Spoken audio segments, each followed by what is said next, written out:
Be ready. If you commute for work or leisure, most likely you'll be paying higher tolls from April, but that's not just it. Let's break down the multiple concerns around this. For instance, Bandra-Worli Sea Link is going to have an 18% toll hike from April 1. The Bandra-Worli Sea Link has recovered 12,028.59 crore, while 90,075.27 crore was the cost. Now, a car or a jeep would be paying 100 rupees one way instead of 85 rupees one way. But that's just one part. Mysuru-Bengaluru Expressway, Delhi-Meerut Expressway, Delhi-Gurgaon Expressway, Pune-Satara Highway, Satellite Town Ring Road, this is again around Bengaluru, Chennai-Bengaluru Highway are just some of the other expressways and highways that we are mentioning that are going to see toll hikes. And there are more beyond this as well.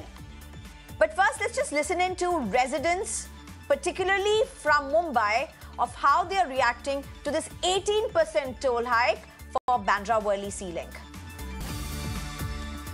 ये opposition वाले तो मुझे लगता है कुछ भी नहीं है, अंदर से ही झगड़ा चल रहा है। देखिए अभी इलेक्शन का समय, लेकिन कोई चीज मतलब अंदर से इतना झगड़ा चल रहा है उनका कि ये इसके ऊपर ध्यान नहीं है। नहीं, टोल से हम लोगों को कोई फायदा नहीं। हम लोग कभी कभी गाड़ी खाली लेके जाना पड़ता तो भी हम अपनी जेब से देना पड़ता, बहुत भारी पड़ जाता है टोल नाके से। और ये बढ़ने से हमारी गाड़ियों में पैसेंजर भी नहीं बैठते क्योंकि टोल हमको अलग से देना पड़ता है। नहीं बढ़ना चाहिए बिल्कुल भी। गवर्नमेंट गलत काम कर रही है। क्या मतलब है? तुम लोग बढ़ाते जाओ, महंगाई कम करना चाहिए कि बढ़ाना चाहिए? पहले ये तो सोचो। जो कॉन्ट्रैक्ट है उसका ही फायदा हो रहा है, जो मंत्री रहेगा उसका फायदा होगा, और आम आदमी का तो है ही नहीं फायदा उसका। I think we should see from a relative perspective. For example, let's say in after 3 years, because this is also linked to your other expenses. Let's say after 3 years, if you are increasing by 20%, this will also sync with your inflation and everything. Worli Seaface Link is providing it's a better to you commute from a Worli Seaface Link, and then this saves your time. Well, now remember, let's actually just try to remind our viewers of the Allahabad High Court order declaring Delhi-Noida Direct Expressway toll-free. This is the DND that we are talking about, Delhi-Noida DND, a very frequently much used expressway. Now, what had the Allahabad High Court said? The Allahabad High Court had said that the levy of toll was unfair and unjust. The Supreme Court, in fact, refused to stay the Allahabad High Court order also. Petitioner group Noida Residents Welfare Association had challenged the levy of 25 rupees for cars and 12 rupees for two-wheelers. Now, look at this. The court, in fact, had gone on and said that the method of calculating the total project cost of the expressway was arbitrary and against public policy. Supreme Court did not overrule this. In fact, the 2023 CAG report on Union Ministry of Road Transport and Highways Toll Operations of National Highways Authority of India, in southern India particularly, has found just in 5 toll plazas, a total of 132 crore rupees was collected from commuters in violation of rules. Before we go any further, my colleague Adarsh explains to us this CAG report. Yes, we're talking about how toll is all set to go up starting the 1st of April across various parts of the country. But let me draw your attention to a very interesting yet important Comptroller Auditor General report that was published last year, 2023. Now, this report has some very striking details. Detail number 1, as many as 154 crore rupees were collected from commuters in violation of rules by the NHAI. This audit was conducted on 41 randomly selected toll plazas. Let's go to the next slide, which will speak about how 132.05 crore rupees were collected in violation of toll plaza rules in just about 5 toll plazas. What was cited in the CAG report is that there was non-implementation of the National Highway Fee Amendment Rules 2013. Now, the rule essentially says that user fee cannot be levied on commuters in case if a certain part of the national highway or expressway or a certain stretch is under construction, or if there is some kind of upgradation activity that is underway right there. One more interesting detail, May 2020 to March 2021, 124.18 crore rupees was collected as user fees at 3 toll plazas. Couple of very important examples that stand out. One, of course, is the Paranur toll plaza. This is in Tamil Nadu, has been at the center of a lot of controversy. In fact, the opposition has constantly alleged that there's been a lot of corruption that has happened at this one Paranur toll plaza itself. Over here, the NHAI delayed reduction in user fee. In fact, there is a certain bridge on the Paranur toll plaza which was constructed in 1954. Now, the rules say that in case if there was any bridge that was constructed before 1956, then a user fee cannot be levied. But in this case, the user fee is being levied. Not just Paranur toll plaza, there is, of course, another example, the Madpam toll plaza. This is in Tamil Nadu, where the user fee annually is being revised despite the stretch being under upgradation. Well, of course, the buck stops with Nitin Gadkari, who is contesting the polls this time around as well. He's said that the toll system will in fact be entirely scrapped. That's right. Nitin Gadkari, the Union Transport Minister, who is contesting again, has gone on record just this week yet again to say they are ending the toll system, and a satellite-based toll system will be introduced soon. Money will be deducted from your bank account, and the amount of road you cover, corresponding charges would be taken from your bank account directly. Now, while all of this is in pipeline, here you have hikes all over again. You and I are going to be paying more. Now, look at this. Southern states contribute to 28% of tolls in India, tolls that are collected. And if you look at the larger picture, Uttar Pradesh, Rajasthan, Maharashtra, Gujarat contribute to at least 50% of tolls paid in India. And in fact, interestingly, in the last 5 years, the toll collected has seen at least 100% increase. Let me just open this up to try and understand the politics and economics around it all. Dr. Sudhir Krishna, who's a former secretary for the Ministry of Urban Development, Dilip Cherian, founder, Perfect Relations, Aman Thakur, activist, as well as Shailesh Sinha, who's the CEO for the Traffic People Foundation, join us. Thank you very much, all four of you, for joining us. Well, let me just go across to Aman Thakur. Aman, you have come about saying a lot of things about these tolls. You're talking, you've also written about the dark side of tolls in India. Tell us, what do you have to say about the recent developments around this? So I would start off with कि ये Aman, जो system है start हुआ कहाँ से, right? सो 1857 में जब हमारे यहाँ पे आंदोलन हुए, तो उस समय जो अंग्रेजों ने से पूछा कि आंदोलन को स्पॉन्सर आया कहाँ से, तो जो वहाँ के लोग थे उन्होंने बताया कि आसपास के लोगों ने दिया। वहां से स्टार्ट हुआ कि टैक्स होना चाहिए। टोल सिस्टम का भी हाल हमारे देश में ये है मैम कि हमारी पूरी इकोनॉमी का 1.2% जो है वो सिर्फ और सिर्फ हमारे टोल जो ऑल इंडिया में होता है पे वहां से आता है। तो हमारे जो यहाँ की है अभी जो है गवर्नमेंट, वो ऑफकोर्स जो एक जो है यहाँ पे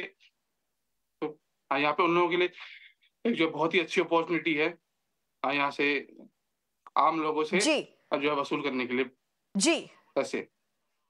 और इस पे जी जो यहीं पे जो दूसरा साइड भी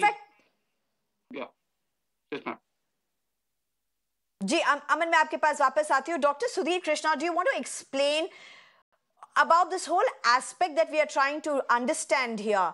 We saw about how there have been tolls that have been increasing, the tax that seems to be increasing constantly. But is the economics around this, is it fair? Why is this toll increasing in such a way, especially when you see that possibly much of the cost has been already recovered or is in the process of recovering? In some cases, it's already been recovered. So if you could explain this to us. Yes. So I think it's a very important question because now that the country is moving towards development at a faster pace and we want to catch up with the global economies, developed economies, road network plays a very important role in facilitating the movement of goods and people also. And therefore, we do require highways, good highways, and investment has to be made in a much bigger way. Now the NHAI is spending close to 2 lakh crore rupees every year. And from where will this money come? This money has to come primarily from the users of the road only. And you should also know that national highways constitute only 2% of the country's road network.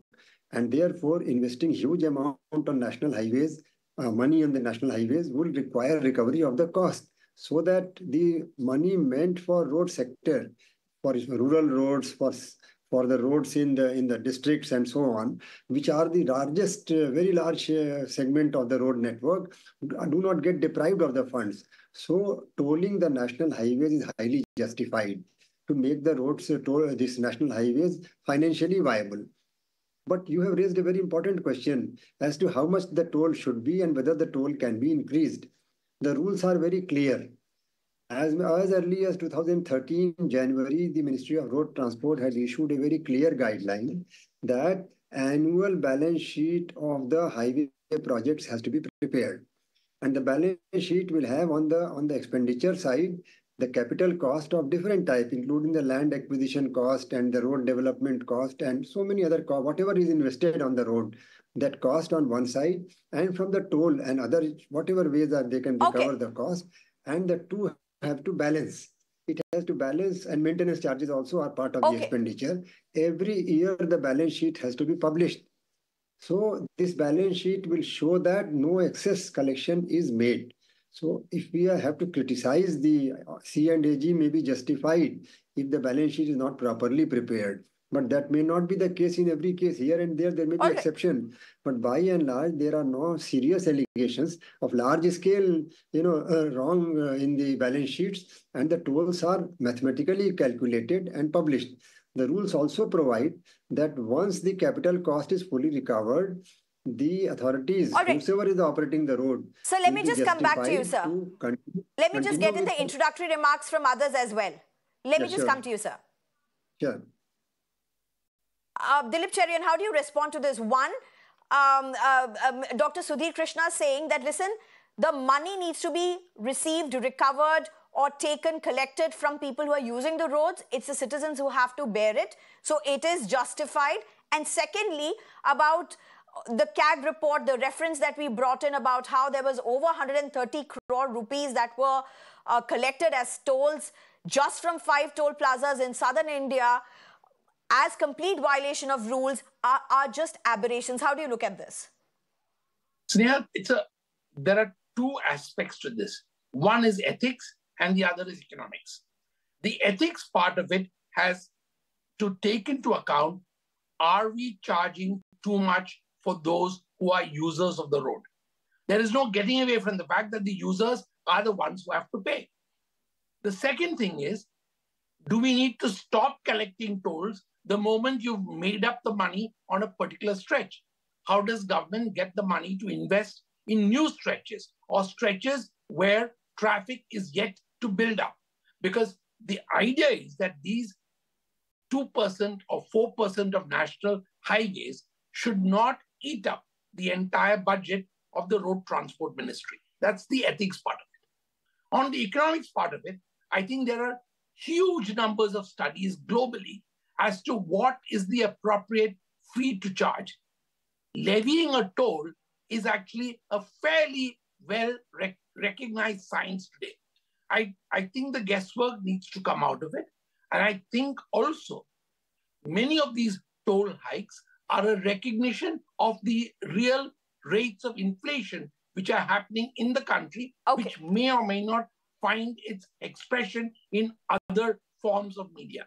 So in a sense, what we are seeing is that economics is pushing some of these tolls higher, and that is going to be a burden, but that is part of the burden of inflation on the consumer, the customer, or the commuter.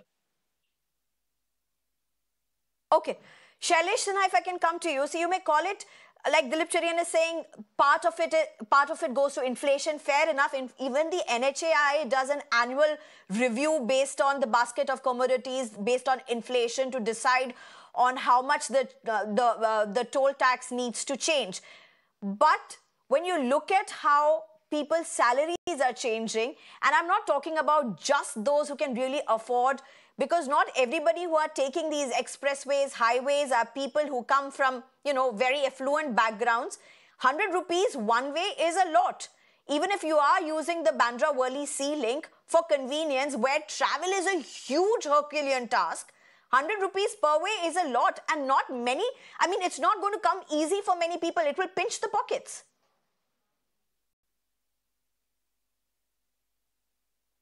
See, the way you started, you mentioned about DND, Delhi Noida Direct, right? So practically, this was the first private road in India, as per my records, right?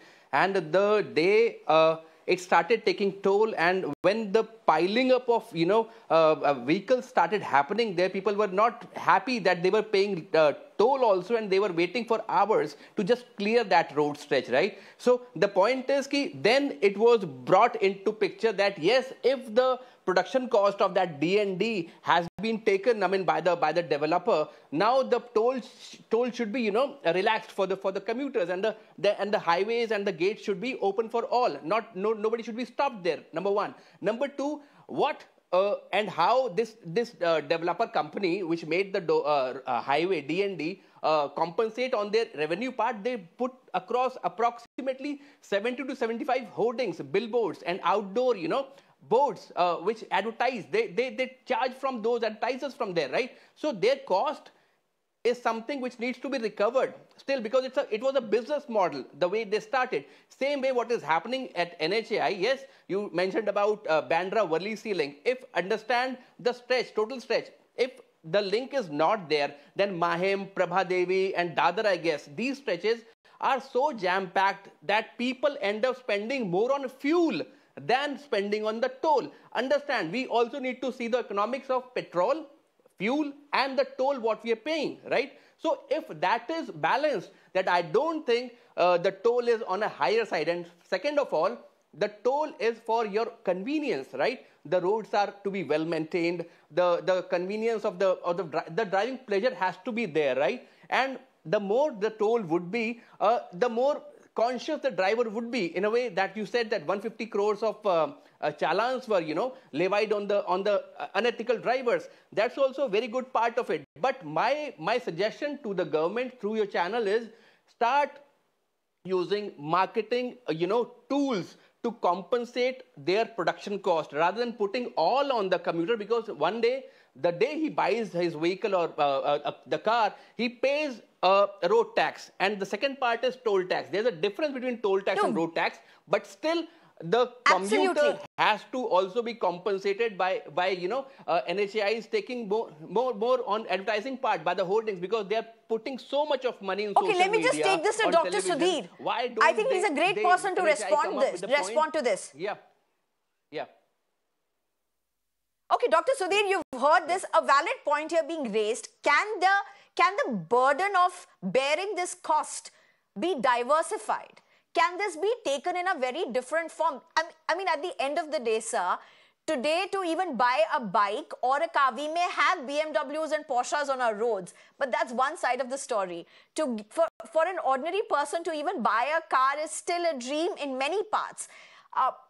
Can this diversification happen? Can the burden of bearing the cost for commuting to be cutting short on the daily commute, which is a necessity, not be cutting one's throat?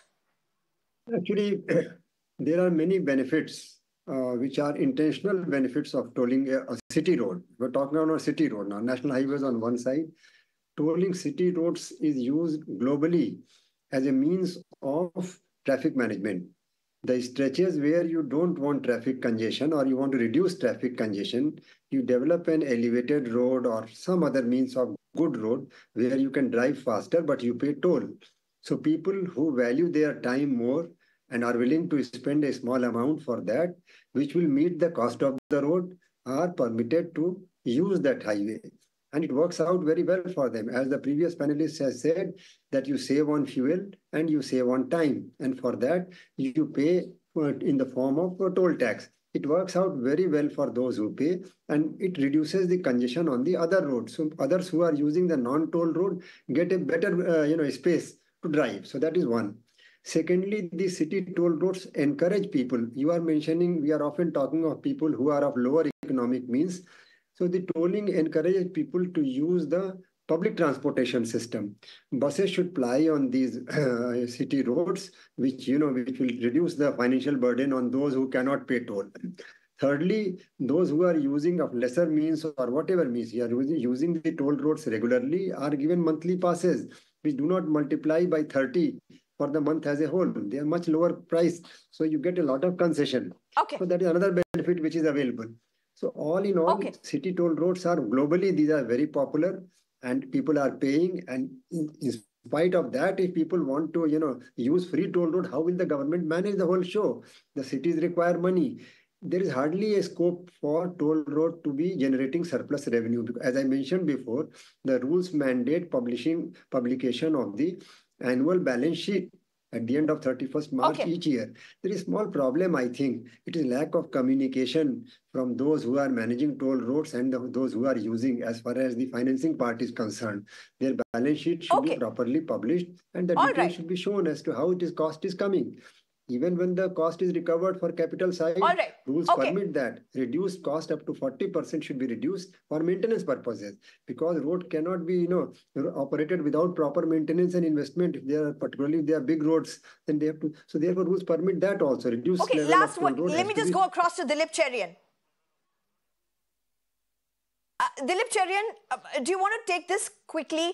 When we are talking about the whole maintenance cost, let's also face the fact it's not just Mumbai, it's not just Delhi. There are also so many other expressways, state roads, highways where the tolls are so high and they are in terrible shape. I was reading an article about Jammu and Kashmir. I spoke to one of my colleagues as well about it. He confirmed it was very bad. We know what the situation is in Delhi, in Kerala as well. So you are saying there's no other way. It is a bane, it is here to stay, toll is here to stay, but this seems very unfair. We are not just talking about Worli, that's one part of it, Bandra-Worli, but India is larger than just Mumbai or just the Bandra-Worli. Very well put, Sneha. There are a whole crisscross of tollways across the country, many in Uttar Pradesh, many in Bihar, and many in southern India, which are not in the best of shape. And I think that the rules are quite transparent on this. Toll roads which are not in good shape cannot levy tolls. And I think that's why the CAG has found that unauthorized collection has been so high over the last few years. That's one. The second thing is that I think that contractors who have the ability to collect as well as to maintain must be monitored more closely.